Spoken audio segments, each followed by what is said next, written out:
ईद पर शीर खुरमा तो हर घर में बनता है।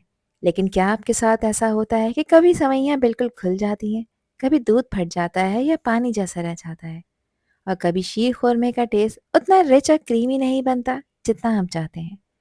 बहुत से लोग मुझसे पूछते हैं कि घर पर परफेक्ट शीर खुरमा कैसे बनाया जाए जो बिल्कुल दावत जैसा टेस्टी हो। तो मैं आज आप लोगों के साथ शेयर कर रही हूँ ईद स्पेशल शीर खुरमा की मेरी फेवरेट रेसिपी, जिसमें मैं आपको बताऊंगी कुछ छोटी छोटी सी सीक्रेट टिप्स जिससे आपका शीर खुरमा बनेगा एक्स्ट्रा क्रीमी, परफेक्टली स्वीट और इतना डिलीशियस कि हर कोई आपसे इसकी रेसिपी ज़रूर पूछेगा।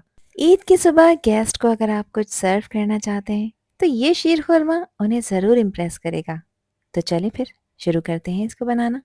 तो सबसे पहले मैं यहाँ पर आपको ड्राई फ्रूट्स दिखाना चाहती हूँ जिनको मैंने गर्म पानी में डिप कर रखा है।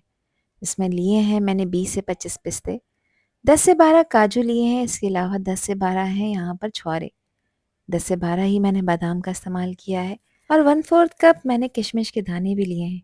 इन सारे ड्राई फ्रूट्स को मैंने गर्म पानी में डिप कर थोड़ी देर पहले रख दिया है। ऐसा करने से बादाम और पिस्ते की स्किन बहुत आसानी से निकल जाती है और ड्राई फ्रूट्स बिल्कुल सॉफ्ट और फ्रेश हो जाते हैं कटिंग के लिए। जब ये ड्राई फ्रूट्स पानी में भीगकर सॉफ्ट हो जाएंगे तो इनको थिन स्लाइसेस में मैं कट कर लूँगी, ताकि जब शीर खुरमा बनेगा तो हर स्पून में ड्राई फ्रूट्स का परफेक्ट टेस्ट आएगा। यहाँ पर मैंने एक पैकेट सेवइयों का लिया है। वज़न में अगर आप इसको मेजर करेंगे तो 100 ग्राम्स है। अब इनको मैं यहाँ पर हल्का हल्का सा तोड़ रही हूँ। सेवइयों को छोटा करने का रीज़न ये है कि जब शीर खुरमा बनेगा तो ये सेवइयाँ दूध में अच्छी तरह से पकेंगी और खाने में और भी ज़्यादा अच्छी लगेंगी। अगर सेवइयाँ बहुत लंबी लंबी रह जाएं तो कभी कभी सर्व करते वक्त और खाते वक्त थोड़ी मुश्किल हो जाती है। अब यहाँ पर एक पैन में मैं डाल रही हूँ 1 टेबल स्पून देसी घी। आप लोग सादे घी का भी इस्तेमाल कर सकते हैं। ड्राई फ्रूट्स की स्किन उतार कर मैंने इसको कट कर लिया है, और अब इन ड्राई फ्रूट्स को मैं रोस्ट करूँगी। पहले मैंने पिस्ते, बादाम और काजू को रोस्ट करना शुरू करा है, क्योंकि इनका रोस्टिंग टाइम अलग होता है।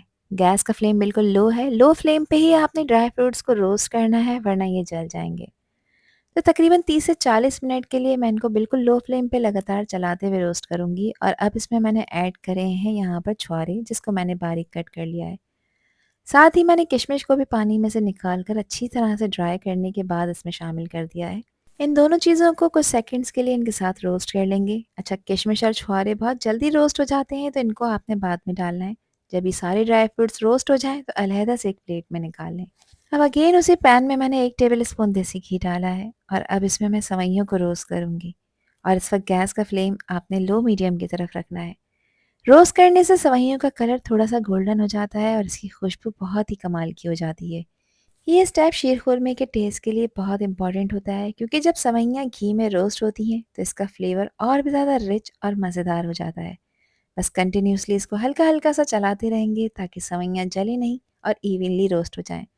जब सेवइयों का कलर हल्का गोल्डन हो जाए और अच्छी सी खुशबू आने लग जाए तो समझ जाइए कि परफेक्टली रोस्ट हो चुकी हैं। जब इनका कलर चेंज होकर इस तरह से गोल्डन हो जाए तो फिर अलहदा से एक प्लेट में निकालें, ताकि पैन की हीट से ओवरकुक ना हो। अब यहाँ पर एक पैन में मैं शामिल कर रही हूँ 3/4 कप जितना मिल्क पाउडर। अच्छा, यहाँ पर टी वाइटनर का इस्तेमाल आपने नहीं करना, मिल्क पाउडर लेना है। जिस कप से मैंने मिल्क पाउडर को मेजर किया है उसी कप की हेल्प से मैं इसमें 3 कप पानी ऐड कर रही हूँ, ताकि इसको अच्छी तरह से डिज़ोल्व करके दूध तैयार कर सकें। मिल्क पाउडर को पानी में अच्छी तरह मिक्स करना बहुत ही ज़रूरी होता है, ताकि कोई भी लम्स ना रहे और दूध बिल्कुल स्मूथ बन जाए। और अभी गैस का फ्लेम मैंने ऑन नहीं किया, फ्लेम बंद है।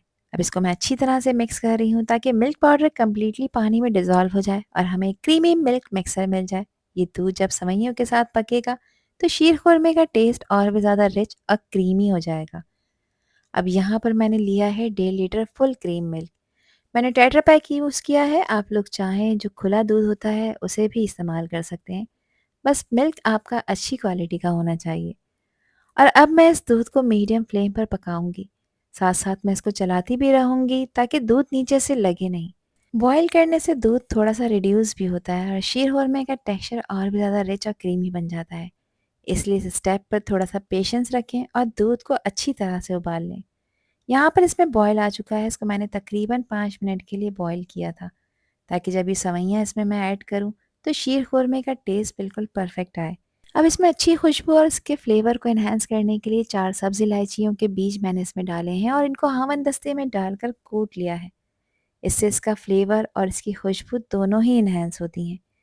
साथ इसमें जो नट्स मैंने रोस्ट कर कर रखे थे वो इस पॉइंट पर इसमें ऐड कर देंगे और थोड़े से नट्स मैंने गार्निशिंग के लिए बचा लिए हैं। अब नट्स के साथ भी इस दूध को पका लेंगे तकरीबन 2 से 3 मिनट के लिए, क्योंकि इसमें छुहारे ऐड करे हैं तो वो छुहारे दूध में पकने के बाद सॉफ्ट हो जाएंगे। दूध को पकते हुए 3 मिनट हो चुके हैं नट्स के साथ और अब इस पॉइंट पर मैं इसमें खोया ऐड कर रही हूँ। अच्छा, ये खोया मैंने होममेड तैयार किया है। अगर आप लोगों के पास खोया नहीं है तो आप इसमें जो शुगर फ्री कलाकंद होती है उसका भी यूज़ कर सकते हैं, और अगर नहीं है तो कोई बात नहीं, इस स्टेप को आप लोग स्किप कर सकते हैं। और खोए की जगह आप इसका अल्टरनेट क्या डाल सकते हैं ये मैं आपको आगे वीडियो में बताऊंगी। अच्छी तरह से इसको मिक्स कर लेंगे और अब दूध और खोए को पकाएंगे जब तक कि खोया इसमें अच्छी तरह से मेल्ट ना हो जाए।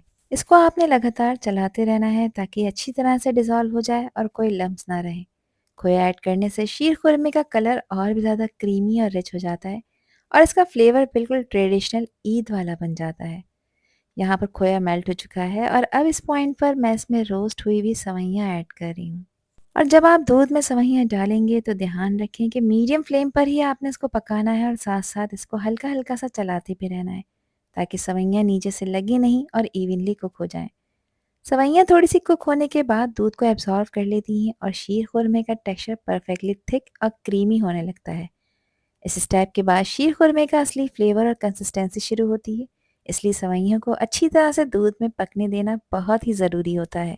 बहुत से लोग ये कंप्लेन करते हैं कि जब वो दूध में सवैयाँ डालते हैं तो दूध फट जाता है। ये इसलिए होता है कि पहले से सवैयाँ रोस्ट नहीं हुई हुई होती।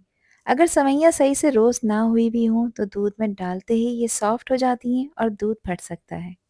यहाँ पर मैंने इसको अच्छी तरह से मिक्स कर लिया है और अब मैं इसमें आधी कप से 1 टेबलस्पून ज़्यादा चीनी ऐड कर रही हूँ, जो कि मेरे हिसाब से बिल्कुल परफेक्ट मीठा है। अगर आप ज़्यादा तेज़ मीठा खाना पसंद करते हैं तो 2 से 3 टेबलस्पून चीनी की क्वांटिटी बढ़ा सकते हैं। 2 टेबलस्पून नीम गर्म दूध में मैंने थोड़ा-सा ज़ाफ़रान ऐड कर कर इसमें डाला है, जिससे शीर खुरमे का कलर बहुत ही कमाल का आएगा। अगर ज़ाफ़रान नहीं है तो कोई इश्यू नहीं है, इस स्टेप को आप लोग स्किप कर सकते हैं। अब अच्छी तरह से सेवइयों को दूध के साथ पकाएंगे और गैस का फ्लेम आपने एक ऐसी फ्लेम पर सेट करना है कि दूध उबल कर ना बाहर गिरे और सेवइयाँ इसमें अच्छी तरह से पक जाएं, तकरीबन 15 मिनट के लिए। 15 मिनट इन सेवइयों को मैंने लो फ्लेम पे पकाया है। आप लोग देख सकते हैं कि सेवइयाँ यहाँ पर अच्छी तरह से पक चुकी हैं, परफेक्टली सॉफ्ट और टेंडर हो चुकी हैं। और शीर खुरमे का टेक्सचर भी आप लोग देख सकते हैं, कितना रिच, क्रीमी और थिक हो चुका है। बस अब आपने गैस का फ्लेम ऑफ कर देना है, ये कम्प्लीटली तैयार हो चुका है। जिन लोगों के पास खोया नहीं है तो वो शीर खुरमे को रूम टेम्परेचर पर लाकर उसमें आधा कप फ्रेश क्रीम का भी यूज़ कर सकते हैं। और अब हमारा ईद स्पेशल शीर खुरमा रेडी हो चुका है। आप लोग देख सकते हैं इसका क्रीमी टेक्सचर, गोल्डन सवैयाँ और ऊपर से गार्निश किए हुए पिस्ते, बादाम और किशमिश कितने खूबसूरत लग रहे हैं।